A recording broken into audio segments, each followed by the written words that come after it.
සමගි පාරට යන්න පුළුවන්ද අයියේ? පුළුවන් නංගි. නගින්න වීල් එකට. කවුරුත් නැවැත්තුවේ නෑ අයියේ වාහනය. කට්ටිය හිතුවද දන්නේ මෝහිනී කියලා.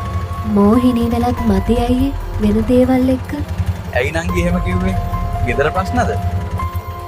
ප්‍රශ්න නම් තිබුණ නැත්තේ බැඳලා මාස 2-3ක් යනකම් විතරයි අයියේ. බේබදුකම නිසා තමයි මේ හැම ප්‍රශ්නයක්ම.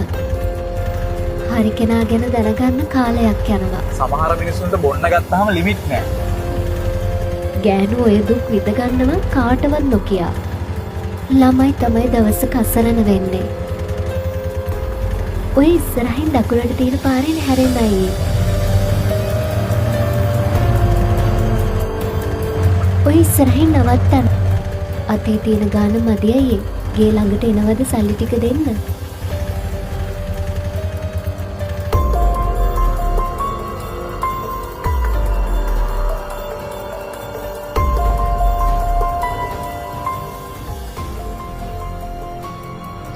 අනේ අයියේ අපිට උදව් කරන්න.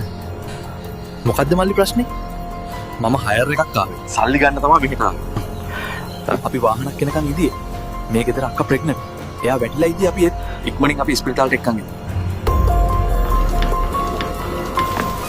ඒ අයියා බීලා ඇවිත් හැමදාම ප්‍රශ්න දාගන්නවා අදත් එහෙමයි. කසාද බෙදලා ලොකු පවක් ගෙවන්නේ මෙයා.